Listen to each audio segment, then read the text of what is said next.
नमस्कार दोस्तों, स्वागत है आपका स्टडी आईक्यू में। आज हम लोग बात करने वाले हैं योजना मैगजीन 2020 अगस्त के बारे में। मैं जानता हूं कि थोड़ा सा डिले हो चुका है, इट वाज रादर इंटेंशनल, क्योंकि इंपॉर्टेंस ऑफ योजना अगस्त 2020 इज वेरी हाई, क्योंकि ये टॉपिक है कल्चरल डाइवर्सिटी के ऊपर। यहाँ पे आपकी एग्जाम आ रही है, प्रीलिम्स अक्टूबर में है, अक्टूबर 2020 में एग्जाम है, तो this would be more like a revision for you.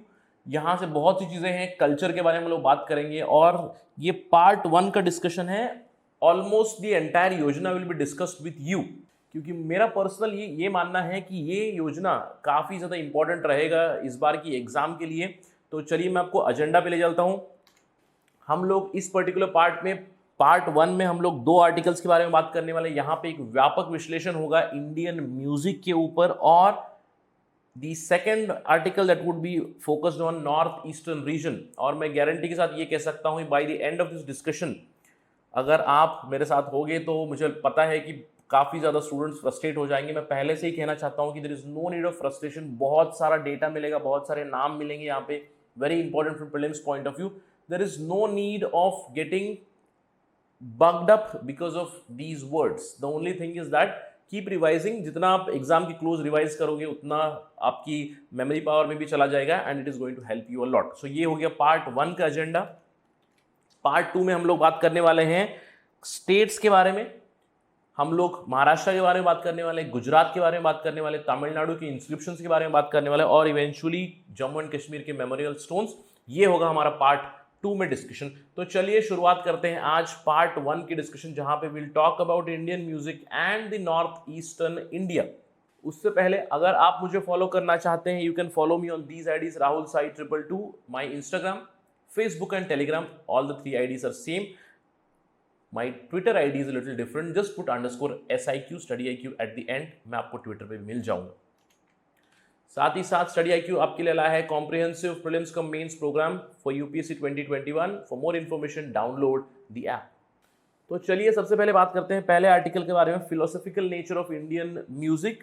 इस आर्टिकल का बेसिक सार ये है कि ये बात करता है कि हमारा जो इंडियन म्यूजिक है, एंशियंट इसका ओरिजिन है और मोस्टली फिलोसॉफिकल नेचर रहा है। ये आर्टिकल लिखा गया है डॉक्टर प्रांशु समदर्शी द्वारा।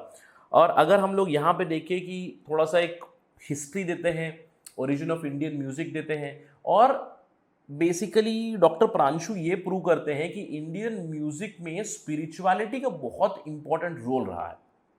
तो हम इस डिस्कशन में सबसे पहले तो इस आर्टिकल से जुड़ी हुई चीज़ें देखते हैं। इसके बाद में मैंने एक एक्स्ट्रास करके एक सेक्शन ऐड किया हुआ है, जहां पे आपको इंडियन म्यूजिक के ऊपर मैं बहुत सारा इंफॉर्मेशन दूंगा। तो जैसे कि मैंने आपको बताया, सबसे बेसिक सार इस आर्टिकल के ये है कि Indian music is equal to spirituality. और अगेन जब मैं इंडियन म्यूजिक की बात करूं, ये आजकल का म्यूजिक नहीं है, जो बॉलीवुड का म्यूजिक नहीं है। याद रखिएगा, we are not talking about Bollywood music, we are talking about the Hindustani music and the Carnatic music, which is the original ancient medieval music that has developed in India, not the current. हम लोग jazz नहीं, pop नहीं, बॉलीवुड के बारे में बात नहीं कर रहे, ठीक है। तो हिंदुस्तानी हो या कर्नाटिक हो, हम लोग इसके बारे में डिटेल में देखेंगे, क्या होता है हिंदुस्तानी म्यूजिक, क्या होता है कर्नाटिक म्यूजिक आगे चलकर। दोनों में से कोई भी हो, डॉक्टर प्रांशु कहते हैं कि सब में एक स्पिरिचुअल कंपोनेंट है। हर एक म्यूजिक में एक स्पिरिचुअल कंपोनेंट है। अगर आप यहाँ पे इस पर्टिकुलर स्टेटमेंट को पढ़ें, वो कहता है कि वी अडोर द नाद ब्राह्मण, that the essence of delight manifest in the primordial sound which is non-dual, or ultimately it connects yourself, it connects you with yourself, it connects you with your God. तो very very important that spirituality is found. But spirituality का proof क्या है? हम कहते हैं कि spirituality है, तो अगर हम लोग देखें कि spirituality से जुड़ा हुआ क्यों है, सबसे ज़रूरी हमारा जो म्यूजिक डेवलपमेंट है इंडिया में, वो हम लोग देख सकते हैं कि टेम्पल से आया हुआ है। So temples in India have always provided the arts to flourish. अगर हम लोग देखें कि एंशियंट टाइम्स में, मिडिवल टाइम्स में, जहाँ पे भी प्रोमिनेंट टेम्पल्स मिलते हैं आपको, उस टेम्पल के इर्द गिर्द is a major city. In fact temple also had its own economic importance. Temple flourished as arts. काफ़ी सारे डांस फॉर्म्स हैं जो टेम्पल से ओरिजिनेट हुए हैं, जैसे कि भरतनाट्यम हो गया आपका, originated from temple. Indian music is also originated from temple. In fact music और डांस दोनों काफी जुड़े हुए हैं। तो टेम्पल और टेम्पल के डेवलपमेंट के साथ म्यूजिक जुड़ा हुआ है, इसीलिए हम लोग स्पिरिचुअलिटी देखते हैं यहाँ पे। इसके साथ ही साथ अगर आप देखो इंडियन म्यूजिक जो डेवलपमेंट हुआ है वो भक्ति मूवमेंट के दौरान बहुत ज्यादा हुआ है। और भक्ति मूवमेंट कब होता है? Bhakti movement was mainly during the medieval period, right? Starts from 11th 12th century, it goes on during the medieval period. पहले साउथ में शुरू हुआ, नायनार्स, अलवार्स आप देख सकते हो। उसके बाद आपको मिलेंगे नदर्न साइड में, आपको you can talk about Mirabai, Kabir Das, Guru Nanak, बहुत सारे जो मिडिवल मूवमेंट आए, जो भक्ति मूवमेंट आए वहां से, they were all connected to music. अगर आप इस्लाम की बात करें, वहां पे सूफी है। सूफीज्म क्या है? सूफी में क्या आता है आपको? सूफी में आप क्या करते हो? गजल है, ख्याल है, आप म्यूजिक से जुड़ रहे हो अल्लाह के साथ, है ना? तो that means music has been eternal part of your spirituality and your religion as well. In fact अगर आप देखो Indian music, be it Hindu music और इस्लामिक म्यूजिक और एनी अदर म्यूजिक, आप देख सकते हो कि it is formulated and structured in such a way that it takes you on an inward journey. Music से हम कहते हैं कि we connect to God, we connect to the one supreme being. In fact आप अभी कभी म्यूजिक बात करेंगे ना, तो अब आपने देखा होगा कि म्यूजिक को कहते हैं कि just listen to music, you will relax. क्यों? Because it has got that relaxing aspect and from beginning we have a lot of spirituality connected to Indian music. So I hope कि मैंने prove कर दिया यहाँ पे कि Indian music और spirituality का एक बहुत ही इंपॉर्टेंट कॉम्बिनेशन है। तो अगर आप इस पिक्चर में देखिए तो you will see that Shiva ने पार्वती से क्या कहा था। शिवा ने पार्वती से कहा था, अगर आप गौर से सुनोगे, अनडिवाइडेड अटेंशन से सुनोगे म्यूजिकल इंस्ट्रूमेंट्स को, उस म्यूजिक में आप खो जाओगे, तो आप अल्टीमेटली सुप्रीम कॉन्शियसनेस पालोगे। This also shows that Indian music has been spiritual right from the beginning. अगर आप प्रूफ के बारे में बात करोगे तो हम लोग आज भी जब इंडियन म्यूजिक किसी कॉन्सर्ट में जाओगे, आप क्लासिकल म्यूजिक कॉन्सर्ट की बात कर रहा हूँ मैं, अगर आप कॉन्सर्ट में जाओगे तो जो सबसे पहला चीज़ वो मिलेगा आपको, मिलेगा नादोपासना। आप देख सकते हो यहाँ पे invitation for a musical concert, जहाँ पे नादोपासना क्या होता है? Nadopasana would be the beginning of the music session itself. वो किससे शुरू होता है? वो शुरू होता है वर्शिप, मतलब उपासना करनी है म्यूजिक से, आपको उपासना करनी है गॉड की। It begins with that. और the next section Rasika Priya would be the main program and we again end it with some sadhana और sadhakam at the end, so that we end it on a spiritual note. तो शुरू भी spiritual note से होता है, and भी spiritual note से होता है। अगर आप इंडियन म्यूजिक की बात करें तो हमेशा से ही गुरु शिष्य परंपरा चली आ रही है। आप देख सकते हो कि एंशियंट टाइम से music is being transmitted from a guru to shishya, the shishya then continues the tradition forward. और हम लोग इंडियन म्यूजिक में देखते हैं, स्पेशली हिंदुस्तानी म्यूजिक में बहुत ज्यादा घराना ट्रेडिशन है। घराना ट्रेडिशन क्या है? एक घराना में आप यंग एज पे एक आर्टिस्ट को ले आते हो, उस आर्टिस्ट को ट्रेन करते हो, उनके एक गुरु होंगे, वो गुरु उनको शिष्य बना लेगा और वहां से वो आगे बढ़ता जाएगा। वही होता है घराना का ट्रेडिशन। तो एक घराने में जो भी गुरु होते हैं वो अपनी जो नॉलेज है with respect to music, with respect to other things, they give it to the shishya and the parampara continues. So this is also a proof of spirituality where you begin the music. आप music शुरू करते ही हैं bye नादोपासना, और आप उस नादोपासना, उस tradition को जो भी है उसको कंटिन्यू करे जा रहे हैं फॉर जनरेशंस ऑल टुगेदर। और अगर हम लोग अलग अलग फॉर्म्स की बात करें, ओरिजिन की बात करें, तो इंडियन म्यूजिक का ओरिजिन आप देख सकते हो कि वैदिक टाइम से ही है। वैदिक टाइम से आप देख सकते हो गंधर्व वेद है, या फिर आप दूसरे वेदों की बात करें, you talk about Samaveda, Samaveda talks about the music. Rigveda की बारे में बात करें, हर जगह आपको हिम्स लिखे हुए हैं, कुछ मंत्र लिखे हुए हैं, और उन मंत्र को पढ़ना है एक स्पेसिफिक टोन में, एक स्पेसिफिक पीरियड में, एटसेट्रा। तो ये सब चीजें क्या है? They are all the precursors of Indian music. उसके अलावा छंदोग्य उपनिषद जो है, उपनिषद में क्लियरली लिखा गया है 7 स्टाइल्स ऑफ गाना, मतलब the music starts from the ancient times. But during the post वैदिक टाइम इंडियन म्यूजिक, जो कर्नाटिक म्यूजिक है, जो हिंदुस्तानी म्यूजिक है, उन दोनों का जो ओरिजिनेटर है वो शुरू हुआ। भरत मुनि ने लिख दिया नाट्य शास्त्र। आपको लग रहा होगा नाट्य शास्त्र तो डांस से रिलेटेड है, एक्टिंग से रिलेटेड नहीं, Natya Shastra is connected to music, to dance, to acting, everything. So Natya Shastra written by Bharat Muni, it is considered as the beginning of the Indian music, both Carnatic as well as Hindustani. Apart from that, medieval era में आप देख सकते हो कि राग system आ गया, बहुत ज़्यादा म्यूजिक इवॉल्व हो गया. आप देख सकते हो कि इंडियन जो म्यूजिक था, कर्नाटिक हो या हिंदुस्तानी हो, वहाँ पे वेस्टर्न इन्फ्लुएंस आ गया, स्पेशली हिंदुस्तानी साइड पे. आप हिंदुस्तानी जब कहते हो कि डिविएशन शुरू हो गया, भक्ति मूवमेंट से और ज़्यादा न्यू आइडियाज आ गए. इनफैक्ट 14th सेंचुरी ये कहा जाता है समय है जब क्लियर कट डिस्टिंक्शन आ गई. कर्नाटिक म्यूजिक बहुत ज़्यादा रिजिड हो गया, मतलब जो परंपरा चलती आ रही थी पुरातन कालों से उसको उन्होंने कंटिन्यू किया. बहुत ही रिजिड होता है कर्नाटिक म्यूजिक. और हिंदुस्तानी म्यूजिक में आप देख सकते हो काफ़ी ज़्यादा इन्फ्लुएंस आ गया, भक्ति का, पर्शियन इन्फ्लुएंस आ गया, वेस्टर्न इन्फ्लुएंस आ गया. तो आप देख सकते हो वहाँ पे इम्प्रूवमेंट का काफ़ी ज़्यादा स्कोप है. और मिडीवल एरा से अगर आप आगे देखो, सबसे पहले बिगिनिंग होती है प्रबंध गाना से. प्रबंध गाना शुरू हुआ 11वीं 12वीं सेंचुरी में. अगर आप प्रबंध की बात करें, क्या होता है प्रबंध? प्रबंध मतलब लिटरल ट्रांसलेशन क्या है? प्रबंध इज ऐसे. तो प्रबंध गाना वो है जहां पे एक सुर है, एक ताल है और कुछ शब्द है. तो सुर, ताल और शब्द मिलकर बन जाता है एक प्रबंध और प्रबंध गाना. तो it started in 11th-12th century. अगर आप देखो कि Sattriya is also one of the classical dance from Assam. Sattriya के साथ असमीज म्यूजिक कल्चर भी शुरू हुआ 15th-16th सेंचुरी में. किसने शुरू किया था सत्रिया का कल्चर?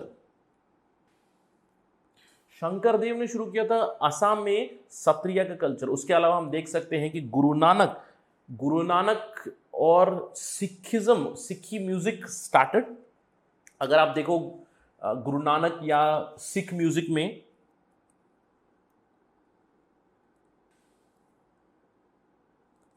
आप देख सकते हो चीजें जैसे कि शब्द कीर्तन हो गया, आपको गुरबानी हो गई.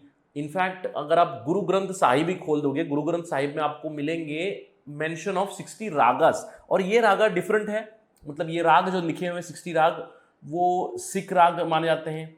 आपको बहुत सारे एग्जांपल्स मिलेंगे, जैसे सिरी राग हो गया, एक सिरी राग लिखा हुआ है ये गुरु ग्रंथ साहिब में. एक गुजरी राग लिखा हुआ है, असा लिखा हुआ है, असावरी लिखा हुआ है. तो बहुत सारे राग के बारे में लिखा हुआ है. 31 मेन राग है और 29 सब रागस है गुरु ग्रंथ साहिब में भी. तो इंडियन म्यूजिक की फ्लरिशिंग शुरू हुई. और सूफी म्यूजिक के बारे में क्या ही कहना है, मेडिवल टाइम से सूफी म्यूजिक शुरू हो गया. सूफी के जो डिफरेंट ऑर्डर्स थे, चिश्ती, निज़ामुद्दीन औलिया है ही, Chishti order, Qadri order, Suhrawardi order, सब जगह म्यूजिक का शुरू हुआ. कवाली कॉन्सेप्ट, जो ख्याल का कॉन्सेप्ट, गज़ल का कॉन्सेप्ट यहीं से आता है. और ख्याल तो मुगल एरा में काफ़ी ज़्यादा प्रोमिनेंट हो गया. ख्याल के बारे में हम लोग सेपरेटली भी बात करेंगे.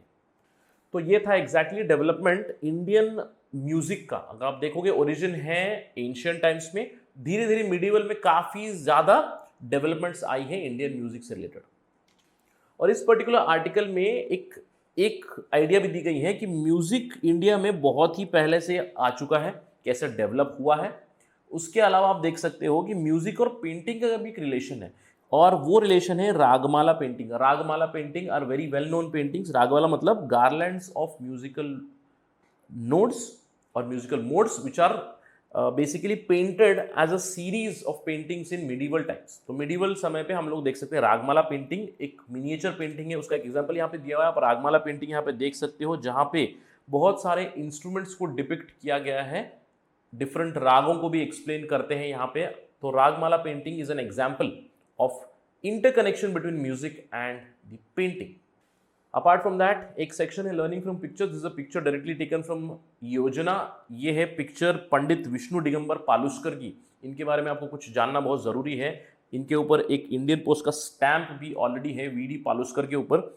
हिंदुस्तानी म्यूजिशियन है. इनफैक्ट ये कहा जाता है कि सबसे पहला जो ओरिजिनल वर्जन था, जो गांधी जी का फेमस भजन है Raghupati Raghav Raja Ram, it is considered that he was the first singer of Raghupati Raghav Raja Ram and it inspired Mahatma Gandhi also.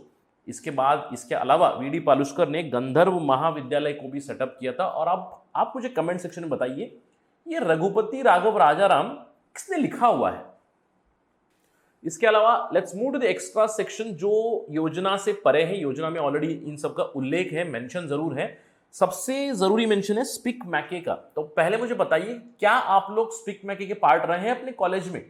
अगर आप रहे हैं तो आई एम क्वाइट श्योर कि आप जानते हैं स्पिक मैके है क्या। SPIC MACAY is the society for promotion of Indian classical music and Indian culture amongst the youth. तो इसीलिए कॉलेज में बहुत प्रोमिनेंट है। तो स्पिक मैके की जो शुरुआत हुई थी एक नॉन पॉलिटिकल मूवमेंट करके शुरू हुई थी, नेशन वाइड एक वॉलंटरी मूवमेंट, जिसको ज्वाइन होना है वो ज्वाइन कर सकता है। 1977 में शुरू हुई थी। इसको शुरू किया था डॉक्टर किरण सेठ ने। अगर कोई आईआईटी दिल्ली से है तो I am quite sure they will be knowing Kiran Seth. और किरण सेठ को पद्मश्री भी दिया गया है आर्ट्स में 2009 में। तो बेसिकली स्पिक मैके है क्या? SPIC MACAY it is a participatory student movement, और SPIC MACAY it is also registered under the societies registration act 1860। तो क्या करते हैं स्पिक मैके? ये लोग they try to enrich the quality of Indian music, especially classical music, not just enrich but preserve also. क्या करते हैं ये लोग? They increase awareness about Indian heritage, Indian music, especially among the youth, and they are all collaborated with different colleges in India. तो college में आप देख सकते हो स्पिक मैके के बहुत सारे फंक्शंस होते हैं, बहुत सारे कॉन्सर्ट्स होते हैं, जहाँ पे classical singers they come and Singh in different colleges in India, in different youth institutions in India. इस स्पिक मैके को सपोर्ट करता है ministry of culture, ministry of youth affairs and ministry of HRD, अभी मिनिस्ट्री ऑफ एजुकेशन। और एक और बहुत जरूरी चीज जानने वाली वो है स्पिक मैके के बारे में। स्पिक मैके को राजीव गांधी सद्भावना अवार्ड मिल चुका है 2011 में ही। A very important snippet here. इसके ऊपर कोई भी स्टेटमेंट आ सकता है। Consider the following statements about SPIC मैके।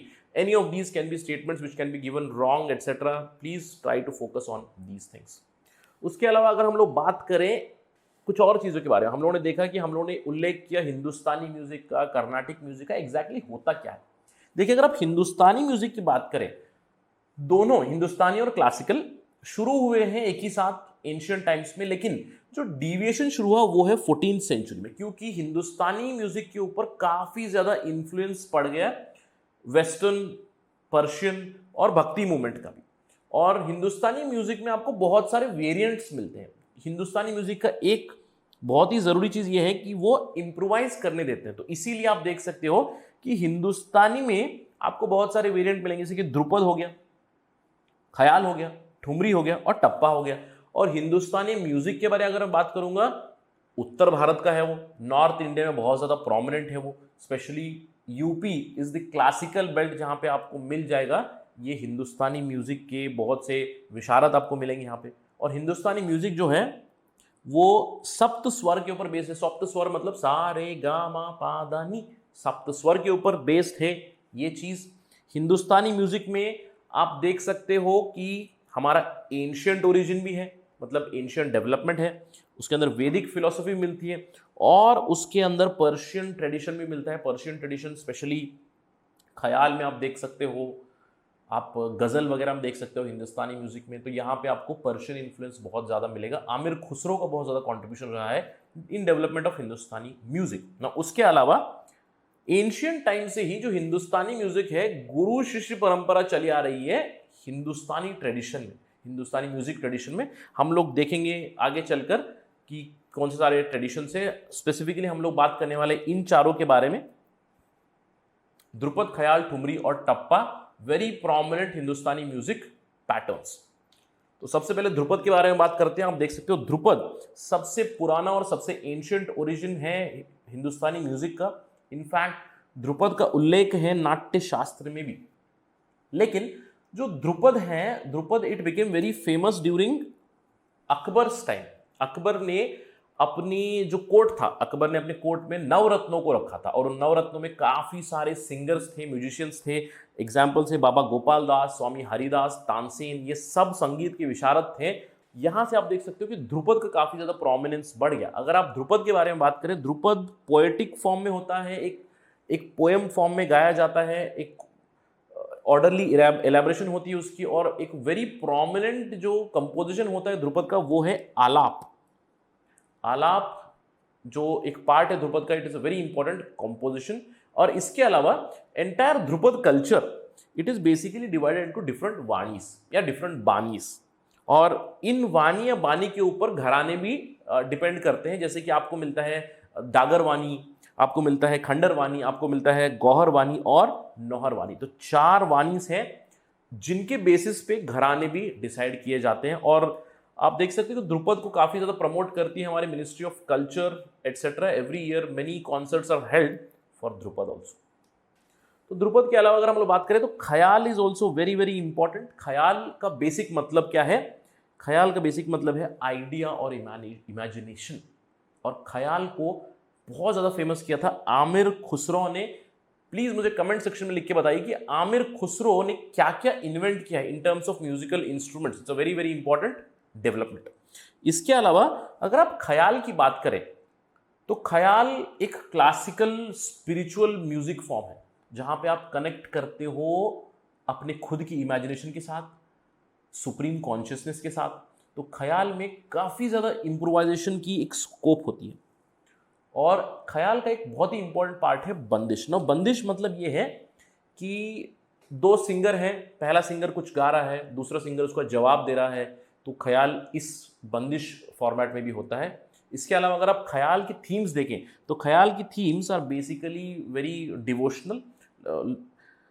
राधा कृष्ण की बात होती है, प्यार की बात होती है, गॉड की बात होती है, imagination, it's all about imagination. और अगर आप ख्याल के घराने के बारे में बात करें तो काफ़ी ज़्यादा ग्रेट घराने से। और मुझे बताइए कि पिक्चर में आप किन को देख सकते हैं? यहाँ पे मेन घराने हैं ग्वालियर घराना, किराना घराना, पटियाला, आगरा और भेंडी बाजार घराना ख्याल में। उसके अलावा हम लोग बात करने वाले हैं ठुमरी के बारे में। Thumri it is again a very endemic music form to Uttar Pradesh. और उत्तर प्रदेश में बात करेंगे हम लोग लखनऊ और बनारस की। लखनऊ और बनारस में बहुत ज़्यादा प्रोमिनेंट है ठुमरी। और ठुमरी जो है एक रोमांटिक और erotic style of music composition. यहाँ पे बहुत ज़्यादा प्यार की बातें होती है, स्पेशली राधा कृष्णा के जो प्यार की कहानी है उसके बारे में बहुत सारे गाने बनते हैं। और आप देखोगे यहाँ पे since it is specific to Uttar Pradesh, thumri is very prominent in Braj Bhasha. तो इसको आप थोड़ा सा फोकस कीजिए, याद रखना है। The lyrics are typically in the Braj Bhasha. और ठुमरी को जब ख्याल कॉन्सर्ट होता है उसमें एक लास्ट आइटम करके एक गाया जाता है। Normally it is the last item in the khayal concert and the main gharanas are again Lucknow and Banaras are very obvious. Apart from that there is Patiala gharana also in terms of Thumri. और फाइनल हम जिस फॉर्म के बारे में बात करनी है वो है tappa. No tappa it is a very important style जहाँ पे rhythm is very very important. बहुत ही तेजी से गाते हैं, फास्ट और नॉटी कंस्ट्रक्शन होती है टप्पा में। और टप्पा की जो क्वीन है वो है Shrimati Malini Rajurkar. She is considered as a queen of tappa. बहुत ही क्विक सिंगिंग और बहुत ही विटी सिंगिंग होती है यहाँ पे। और मोस्टली जो टप्पा 18th सेंचुरी में डेवलप हुआ था वो डेवलप हुआ था नॉर्थ वेस्टर्न इंडिया, मतलब राजस्थान में बहुत ज़्यादा प्रोमिनेंट है। कैमल राइडर से कनेक्टेड है ये टप्पा। तो हम लोगों ने देखे 4 हिंदुस्तानी म्यूजिक के वेरिएंट्स। उसके अलावा अगर आप हिंदुस्तानी म्यूजिक की बात करें तो बहुत ज़्यादा इम्प्रोवाइजेशन का स्कोप है। मैंने आपको बताया था आपको हिंदुस्तानी म्यूजिक के बहुत सारे फॉर्म्स मिलते हैं, जैसे कि गज़ल मिलेगा। Now Dhamar is a very very famous music style of Hindustani. उसके अलावा आप देख सकते हो चतुरंग है, तराना है, सरगम है, राग सागर है और होरी है। तो ये सब हिंदुस्तानी म्यूजिक के वेरिएंट्स है। और इससे आप अंदेशा ये लगा सकते हो कि हिंदुस्तानी म्यूजिक में काफ़ी ज़्यादा वेरिएंट्स है, मतलब बहुत ज़्यादा स्कोप ऑफ इंप्रूवमेंट है। इसीलिए अगर कोई स्कोप ऑफ इंप्रूवमेंट ले आएंगे एक नया स्कूल बन जाएगा, नया थॉट बन जाएगा। So Hindustani music has a lot of influence from the ancient period, during the medieval period, और आज भी काफ़ी ज़्यादा इन्फ्लुएंस हम देख सकते हैं हिंदुस्तानी म्यूजिक पर। तो चलिए हिंदुस्तानी म्यूजिक के बाद हम लोग बात करते हैं कर्नाटिक म्यूजिक के बारे में। तो Carnatic music is South Indian music. और जो नाम से ही आप देख सकते Carnatic music, the term it comes from Karnataka Sangeetam. तो Carnatic it also denotes traditional music. और कर्नाटिक आप याद रखिए कि काफ़ी रिजिड है, मतलब बहुत ही स्ट्रिक्ट रेजिम फॉलो करते हैं कर्नाटिक म्यूजिक में। और कर्नाटिक म्यूजिक में भी 2 चीज़ें बहुत ज़रूरी हैं, राग और ताल। और इनका बहुत ही रिच और ओल्ड ट्रेडिशन है। और मैंने आपको ये पहले भी बताया है कि कर्नाटिक और हिंदुस्तानी म्यूजिक उन दोनों के रूट्स सेम रहे, लेकिन 14th सेंचुरी में दे स्टार्टेड टू डाइवर्ज। तो हम लोग देख सकते हैं कि 14th सेंचुरी में जो हरिपाला की संगीत सुधाकर है वहां पे क्लियरली लिखा गया है, दोनों का भी उल्लेख, मतलब हिंदुस्तानी म्यूजिक के बारे में लिखा हुआ है और कर्नाटिक म्यूजिक के बारे में लिखा है। और कर्नाटिक म्यूजिक का जो वो ओरिजिनेटर और founder in the medieval times is considered as Purandar Das. आप देख सकते हैं यहाँ पे Purandar Das is considered as father of Carnatic music. उसके अलावा अगर आप कर्नाटिक म्यूजिक में देखें तो दो बहुत ही मेन नाम है। एक है मुत्तुस्वामी दीक्षित यार, उनके ऊपर एक इंडियन पोस्ट का स्टैंप भी है। उसके अलावा है भारत रत्न जिनको मिला है MS Subbulakshmi, great Carnatic singer. अभी भी जो इनका सुप्रभात गाया हुआ है it is very very prominent in southern India. So Carnatic music की अगर बात करो तो कर्नाटिक म्यूजिक रिदमिकली बहुत इंटेंसिव है और बहुत ज़्यादा स्ट्रक्चर्ड है। इसलिए मैंने कहा हिंदुस्तानी में आपको मिलता है इंप्रूवमेंट का स्कोप, कर्नाटिक में इंप्रूवमेंट का स्कोप उतना नहीं मिलता है। साथ ही साथ कर्नाटिक में रागास को भी बहुत ज्यादा क्लासिफाई कर दिया गया है, उनको कहते हैं मेलाकर्तास। सो मेलाकर्ता मतलब क्या है? Melakarta it is basically a collection of fundamental musical scales, different ragas and different scales. तो रागा को फिर से क्लासिफाई किया गया मेलाकर्ता करके। और कर्नाटिक रागा में आप देखो टेम्पो फास्टर होता है और शॉर्टर होता है in comparison to Hindustani music. तो याद रखना Hindustani music northern India, Carnatic music southern India. Hindustani music more scope of improvement, Carnatic music very very rigid. तो अगर हम लोग कर्नाटिक म्यूजिक के बारे में बात करें तो वहां पे आपको मिलेंगे कुछ उसके इंग्रेडिएंट्स, जैसे कि गीतम। गीतम मतलब गाना, basically it's a flow of राग, गीत जो होता है। उसके अलावा एक होता है सुलादी। सुलादी मतलब ताल मालिका। टर्म्स अलग अलग हैं, हम लोग इसी टाइप के टर्म देखते हैं हिंदुस्तानी म्यूजिक में भी, थोड़ा सा अलग अलग हैं। ताल मालिका है जहां पे आप डिफरेंट तालों में गाना गाते हो। उसके अलावा आपके पास स्वर जाति और जाति स्वरम। स्वर जाति और जाति स्वरम रिदमिकल पैटर्न्स हैं, रिदमिकली गाने की कुछ रूल्स एंड रेगुलेशंस है। जैसे स्वर जाति में आपको आता है पल्लवी, अनुपल्लवी और चरणम, जो गाने के भाग हैं। और इनफैक्ट पल्लवी अगर मैं बात करूं, पल्लवी में थोड़ा सा स्कोप ऑफ इंप्रूवमेंट है। याद रखिएगा Pallavi it allows for very little improvisation, but in general अगर आपको एक स्टेटमेंट आ जाए एग्जाम में that the Hindustani music is rigid and Carnatic music it does not allow improvisation, it's a very true statement. उसके अलावा आप देख सकते हो कि वर्णम, कीर्तम और कृति। और यहां से भी आप देख सकते हो कीर्तम और कृति ये क्या है? ये डिवोशनल एस्पेक्ट से म्यूजिक है, again spirituality in Indian music. Varnam, varnam वो है जहां पे बहुत सारे स्वर को एक भाग में डाल के एक गाना गाया जाता है। तो ये सब टेक्निकल टर्म्स है, no need to remember these, but I am just telling you these are the parts. अगर एक सवाल उठ सकता है यहां से कि इनमें से कौन से वर्ड्स हैं या कौन से इंग्रेडिएंट्स हैं कर्नाटिक म्यूजिक के, तो आप सेलेक्ट कर सकते हो। तो ये था हमारा डिस्कशन पहले आर्टिकल के बारे में। जैसे मैंने आपको बताया कि बहुत ही ज़्यादा व्यापक डिस्कशन होगा। आई होप आप मेरे साथ बैठे हुए हैं और इस चीज़ को देख रहे हैं और सीख रहे हैं एग्जाम पर्सपेक्टिव से।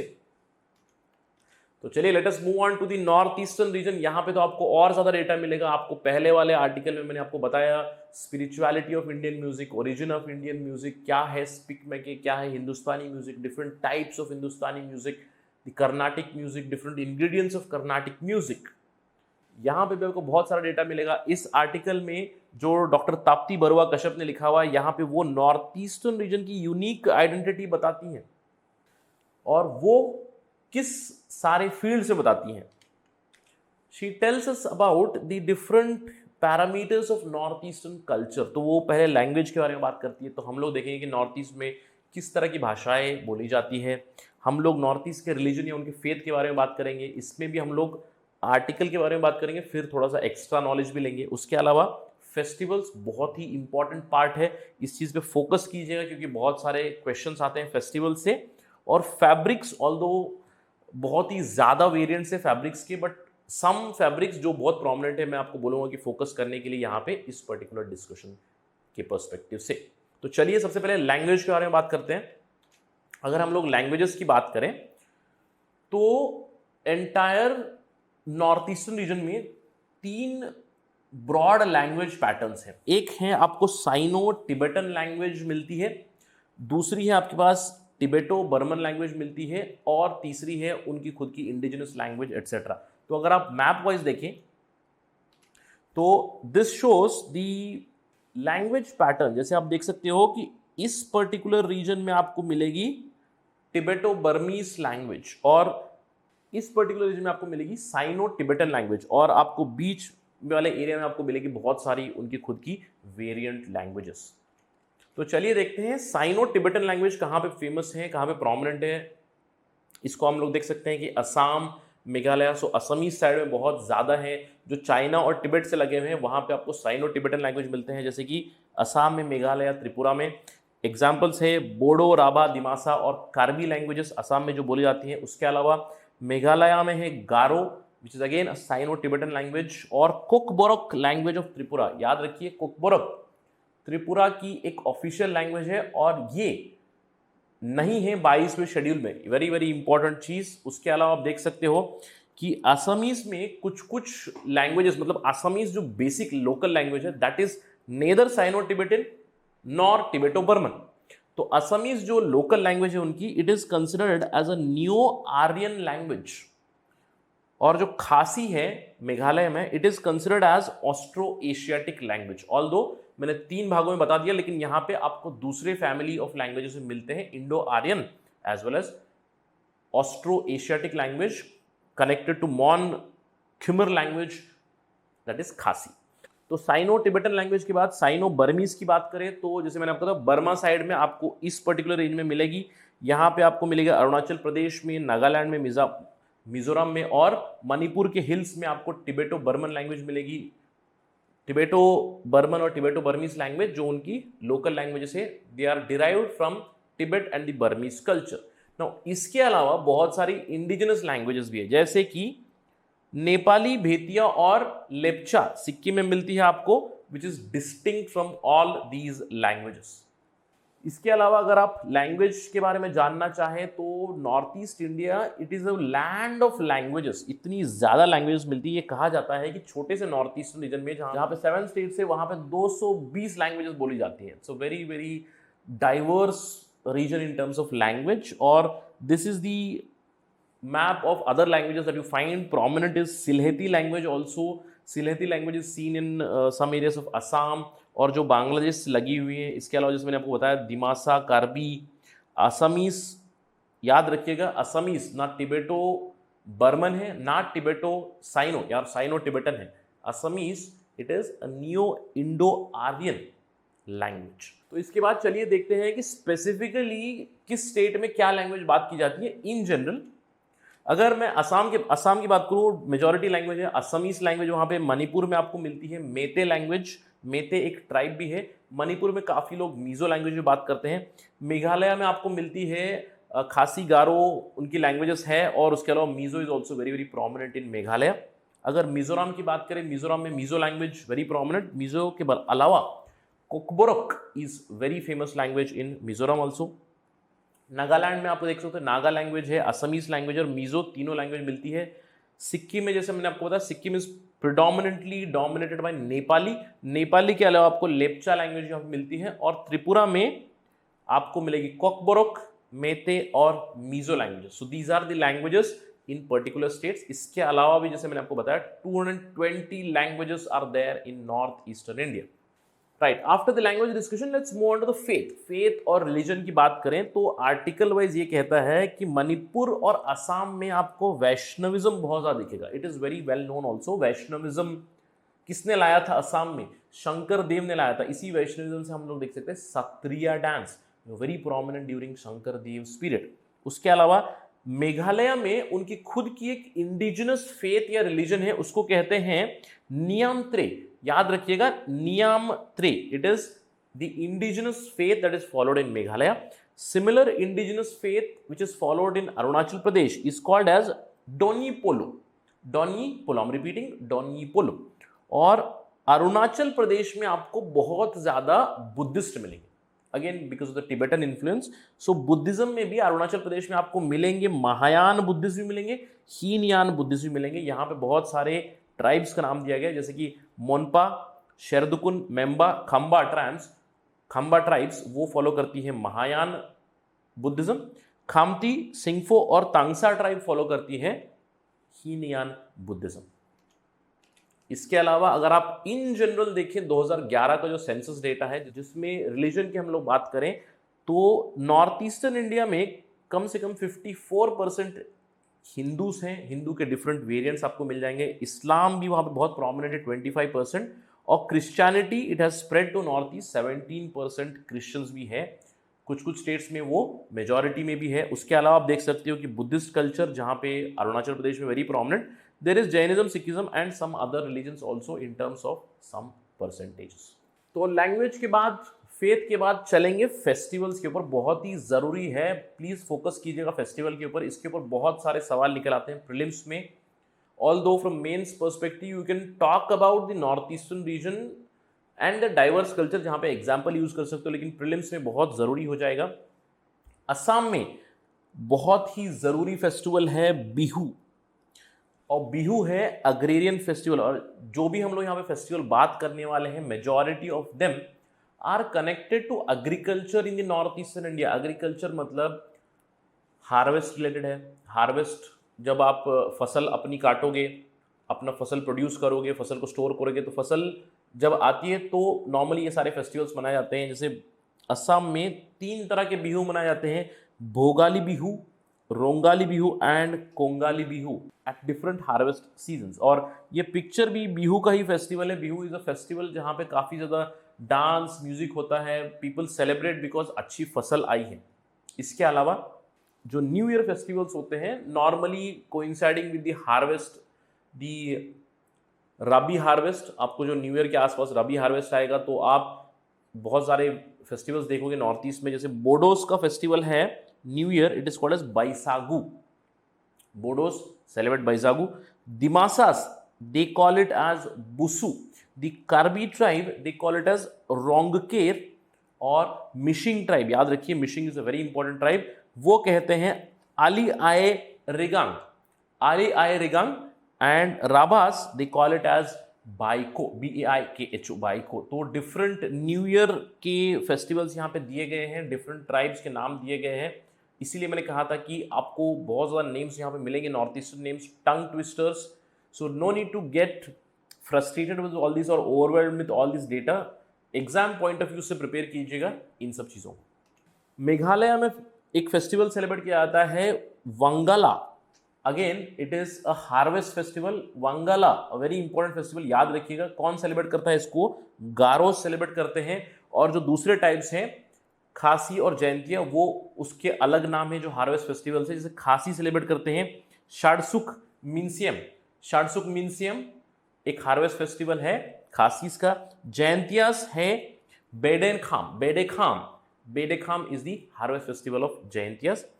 मिजोरम में अगर देखोगे तो वेरी वेरी इंपॉर्टेंट डेवलपमेंट है मिजोरम में। ये ऑलरेडी सवाल आ चुका है एक बार यूपीएससी में। 3 अग्रेरियन फेस्टिवल्स होते हैं मिजोरम में, और तीनों का नाम एंड होता है कुट से, KUT, कुट। यहाँ पे चापचार कुट, मिम कुट और पॉल कुट। तो 3 फेस्टिवल सेलिब्रेट करते हैं, तीनों अग्रेरियन फेस्टिवल्स हैं।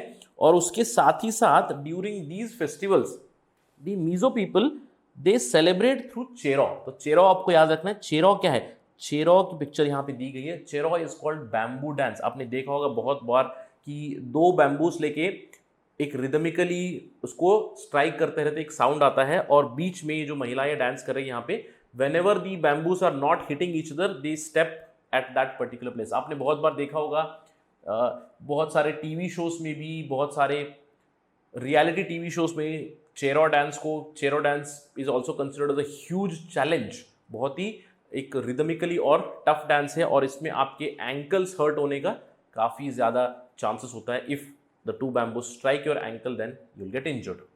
उसके अलावा अगर हम लोग जब अरुणाचल प्रदेश की बात करेंगे, यहाँ पे मैं चाहता हूँ कि आप कुछ चीज़ों पे फोकस करें।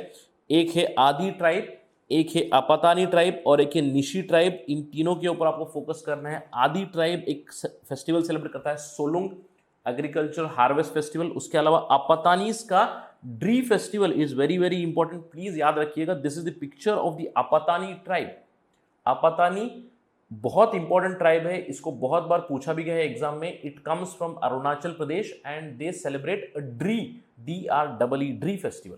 उसके अलावा निशीज सेलिब्रेट नोकियम, गालोस सेलिब्रेट मोपिन, और एक और जो इंपॉर्टेंट ट्राइब है वो है मोनपास, वो सेलिब्रेट करते हैं लोसर। आपने सुना होगा Losar, it's a very important festival of the Monpa tribe in Arunachal Pradesh. और जब मैं इन चीज़ों के बारे में आपको बता रहा हूं, मैं चाहता हूं कि आप इन चीज़ों को नोट करें और साथ ही साथ इन ट्राइब्स को याद रखें, कि एक सिंपल सा सवाल बन जाएगा, कौन सी ट्राइब किस पर्टिकुलर स्टेट में मिलती है। जैसे ये 4 ट्राइब्स आपको मिलेंगी कहां पे, you find that in Arunachal Pradesh. So remember, Adi, Apatani, Nishis, Galos and Monpa, they are found in Arunachal Pradesh. इसके अलावा अगर आप नागालैंड की बात करें, नागालैंड में काफ़ी सारे फेस्टिवल्स होते हैं। एक है festival Sekrenyi, Sekrenyi is celebrated by the Angami tribe. Oling Monyu is celebrated by another very important tribe, Konyak tribe celebrate करता है। उसके अलावा Ao tribe, Ao tribe is also very important from Nagaland, वो सेलिब्रेट करते हैं मोट्सू। एक सेमा ट्राइब है, वो सेलिब्रेट करते हैं तुलुनी। एक लोथा ट्राइब है, वो सेलिब्रेट करते हैं जोखू इमोंग, एग्रीकल्चरल फेस्टिवल है। और संगताम ट्राइब है जो सेलिब्रेट करते हैं अमोंग मोंग, अमोंग मोंग एक फेस्टिवल है जो संगताम ट्राइब सेलिब्रेट करता है। तो बहुत सारे नाम है, बहुत सारे फेस्टिवल से, बस आपको याद रखना है कि ये सारे एग्रीकल्चर रिलेटेड फेस्टिवल से इन डिफरेंट स्टेट्स। इसके अलावा बहुत ही ज़रूरी एक स्टेट है मणिपुर, जिसके ऊपर भी काफ़ी ज़्यादा सवाल आ चुके हैं प्रीलिम्स में, पहले भी आ चुके हैं previous year questions. For example एक फेस्टिवल है शेराओबा। नो शेराओबा मणिपुर का न्यू ईयर फेस्टिवल है। और जो मणिपुर का एक और इंपॉर्टेंट फेस्टिवल है वो है लाई हरोबा। Now Lai Haraoba is very important festival. It is celebrated to appease a sylvan deity known as Umang Lai. तो याद रखना है आपको लाई हरोबा और शेराइबो। इसके साथ ही साथ आपको याद रखना है Yaoshang. Now Yaoshang is akin to Holi, जो होली मनाते हैं मेनलैंड इंडिया में, very similar to that Yaoshang है। लेकिन याओशांग एक हफ्ता चलता है, ये होली का उनका सेलिब्रेशन चलता है पूरा एक हफ्ता। उसके अलावा याद रखना है एक रथ यात्रा होती है मणिपुर में, very important, it is called as Kang Chingba. और कांग चिंगबा जो रथ यात्रा होती है मणिपुर में, it is the procession is taken out, it is a 9-day procession, chariot procession festival. It is dedicated to Lord Jagannath. So please remember, अगर जब भी लॉर्ड जगन्नाथ आ जाए, आपको लगता है कि ओडिशा है, भुवनेश्वर से कनेक्टेड है, नहीं, मणिपुर में भी होता है कांग चिंगबा। सो इसको याद रखना है आपको। इसके अलावा कुछ एक्स्ट्रास के बारे में हम लोग बात करने वाले हैं before I move on to fabrics, जहां पे और भी बहुत सारा नाम मिलेंगे। एक एक्स्ट्रा है रंगखोली, मेघालय के बारे में जिसका उल्लेख है। रंगखोली का मतलब है टाइगर फेस्टिवल, और ये एक रिलीजियस फेस्टिवल है which is celebrated by the people of Nongtalang village in the Jaintia region in Meghalaya. और नेक्स्ट स्टेप है, क्यों सेलिब्रेट करते हैं? ये सेलिब्रेट करते हैं जब भी कोई जो गांव का जो बंदा है वो एक टाइगर को पकड़ता है, तो तब ये रिचुअल होता है, उसको कहते हैं रोंगखाली, मतलब आपने टाइगर को पकड़ लिया, इसीलिए एक पूरा फेस्टिवल होता है। It is normally held during January and March. So please remember Rongkholi. Simple question बन सकता है, the north eastern festival in Meghalaya known as Rongkholi is celebrated for what? और 4 चीजें हो सकती हैं, agrarian festival etcetera etcetera. The festival is celebrated when you catch a tiger. उसके अलावा एक और एक्स्ट्रा है जो स्निपेट आई थी, वो है छोकरी नागा फोक सॉन्ग के बारे में। याद रखिएगा, छोकरी कम्युनिटी कहां पे है? छोकरी कम्युनिटी एक नागा कम्युनिटी है। It is a sub tribe under the Chakhesang tribe. So Chakhesang के अंडर छोकरी आता है। Chokri folk songs are very prominent. These Chokri songs they cherish the folk song as a proud culture, जो बहुत सालों से इनका चलता रहा है। इसके बारे में उल्लेख किया गया है योजना में। इसके अलावा एक बहुत ही इंपॉर्टेंट डेटा है, दैट इज सोआ रिग्पा। ना सोआ रिग्पा की बात करेंगे, इसको सबसे पहले तो याद रखना है आयुष के बारे में। मिनिस्ट्री ऑफ आयुष हमारी बनी है। आयुष का भी एक फुल फॉर्म है आयुर्वेद, यूनानी, सिद्धा एंड होम्योपैथी। याद रखना है ये एस सोआ रिग्पा नहीं है, प्लीज रिमेंबर, कंफ्यूजन के लिए आपको सोआ रिगपा दिया जा सकता है, लेकिन नहीं, याद रखिए सोआ रिगपा एक नॉर्थ ईस्ट का हीलिंग प्रोसेस है। भोती लैंग्वेज में सोआ रिगपा को अगर हम लोग ट्रांसलेट करेंगे उसका मतलब निकलेगा नॉलेज ऑफ हीलिंग। और इसकी बहुत ही इंपॉर्टेंट एक खबर ये है, it's the ancient medical system which was propounded bye Lord Buddha. एक बहुत जरूरी चीज है, याद रखना इस चीज को। उसके अलावा आप देखें, जो ये जो सोआ रिगपा के जो प्रिंसिपल्स है, उनका जो प्रिंसिपल टेक्स्ट है वो लिखा गया है ग्युत्जी। ग्युत्जी एक बुक है, उसको ऑल्सो कहते हैं चतुष्तंत्र, जो बुक है संस्कृत में, जो बुद्धा ने लिखी हुई थी, या it was started by Buddha, Sanskrit में लिखी हुई थी। इसको लेटर ऑन भोती लैंग्वेज में ट्रांसलेट कर लिया था भोती लोगों ने 8th to 12th सेंचुरी में। और आपको याद रखना है, ये जो सोआ रिगपा है, it's basic principles are very similar to Ayush. Ayurveda में क्या कहते हैं कि पंच महाभूत है हमारी, our body is composed of पंच महाभूतास, 5 एलिमेंट्स। उसके अलावा हमारे पास त्रिदोष हैं, जैसे कफा, पित्ता एटसेट्रा, और हमारा बॉडी बना है सप्त धातु से। तो ये बेसिक प्रिंसिपल सोआ रिगपा में भी मिलेंगे। और सोआ रिगपा ये कहता है कि हमारा बॉडी हेल्दी रहेगा when there is a balance of the त्रिदोषास, when there is a balance of 5 cosmophysical energies, मतलब पंच तत्व या पंच महाभूत जो हमारे हैं वो बैलेंस में होना चाहिए, और अल्टीमेटली हमारा बैलेंस होना चाहिए सप्त धातु के साथ, अल्टीमेटली यूनिवर्स के साथ। Same concept. और अगर आप सोआ रिगपा की बात करें, सोआ रिगपा में भी नाड़ी तपस्या होती है, मतलब pulse examination is conducted in सोआ रिगपा। और a very important observation of सोआ Rigpa is that they also believe in astrological evaluation and analysis। तो याद रखिएगा इन सारी फैक्ट्स के बारे में, क्योंकि एक सिंपल सवाल बनेगा, consider the following statements about सोआ Rigpa. Any of these statements can come and you need to identify the right or the wrong statements। A very simple kind of a question। तो चलिए let's move on after the सोआ Rigpa to the last part of our discussion। I know you're all exhausted, but please bear with me for another 5 minutes। हम लोग यहां पे बात करेंगे fabric, किस पर्टिकुलर स्टेट का क्या फैब्रिक है। कुछ पिक्चर्स मैं आपको दिखाऊंगा। यहाँ पे पूरी कोशिश की गई है, क्योंकि फैब्रिक बहुत ज़्यादा डिटेल्स दी हुई हैं, तो I just try to focus on some fabrics. याद रखना है कि असम सबसे ज़्यादा, असम में हैंडलूम इंडस्ट्रीज है इंडिया में, मतलब जो बेसिक हाथ से बनाते हैं फैब्रिक, वो असम में सबसे ज़्यादा है। इसके अलावा असम में सबसे प्रोमिनेंट है उनका golden silk, and it is developed through the muga worm. जो मुगा सिल्क वर्म है उससे मुगा सिल्क आता है, और it also has geographical indication, please याद रखना है। और सबसे प्रोमिनेंट जो कॉमनली यूज ड्रेस है असम में, इट इज़ कॉल्ड एज मेकेला चादर। नो, मेकेला चादर का फोटो है, ये कुछ इस तरह से दिखता है, और सेरेमनीज में यूज करते हैं मेकेला चादर के साथ रिहा। और अगर बोडो ट्राइबल वुमेन की बात करें, बोडो ट्राइबल वुमेन बनाती हैं दुखाना और Jwmgra. It basically constitutes a women's traditional dress. और उसके अलावा जो कॉमन हैंडलूम प्रोडक्ट्स हैं मिशिंग ट्राइब के, याद रखिए मिशिंग ट्राइब के, उनको कहते हैं सोम्पा और गलुक। और सोम्पा और गलुक कुछ इस तरह के दिखते हैं। दे आर बेसिकली ड्रेस वोन बाय वुमेन। इसके अलावा जो राभा ट्राइब के हैं वो कपड़े बनाते हैं, उसका नाम है खानबुंग एंड रिफान।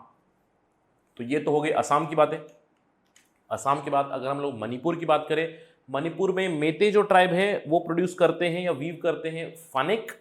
जो थंगकुल है इंपॉर्टेंट है, दोनों ट्राइब्स इंपॉर्टेंट है। ये थंगकुल प्रोड्यूस करते हैं कसान।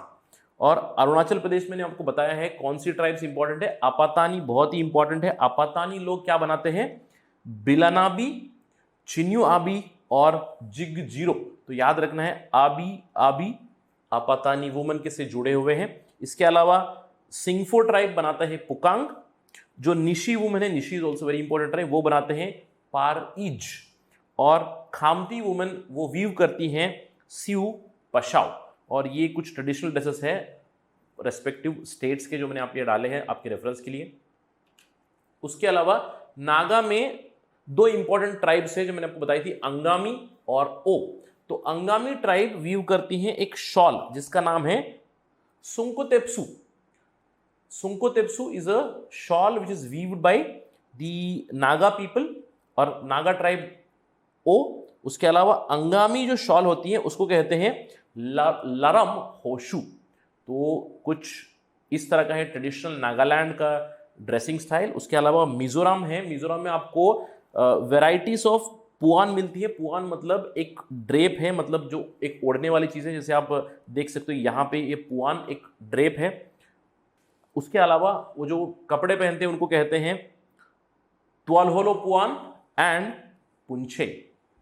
तो ये थी कुछ ड्रेसेस के बारे में बात, जो ट्रेडिशनल स्टेट्स है नॉर्थ ईस्टर्न स्टेट्स के। तो this completes our discussion for part 1। मैं जानता हूं कि यहाँ पे आपने बहुत सारे टंग ट्विस्टर्स देखे हैं, नाम देखे हैं। No need to get frustrated, focus कीजिएगा इन्हीं चीज़ों पे, करंट अफेयर्स वाली चीज़ों पे। That is more than enough for exam perspective, क्योंकि it's a never ending cycle. आपको हजारों ट्राइब्स मिलेंगी, हजारों ट्राइब्स से कुछ हजारों स्पेशलिटी रहेंगी, but focus more and more on current affairs. इसीलिए आपको ये लाया गया है, योजना में जो आया है, it becomes more and more important. So that's it from my side on the first part of this particular discussion. So I will see you in the second part again, जहां पे हम लोग बात करेंगे महाराष्ट्र के बारे में, गुजरात के बारे में, तमिलनाडु के टेम्पल इंस्क्रिप्शंस के बारे में, और अल्टीमेटली जम्मू एंड कश्मीर के बारे में हम लोग बात करेंगे। I hope this was useful for you. So till we meet next time, thank you very much and stay safe and please prepare well. Focus on the examination. सबको डर लग रहा होगा, कोई प्रॉब्लम नहीं है, डर लगना is very usual, but keep on track. It's very important. 2 weeks ही बचे हुए एग्जाम में, focus on it.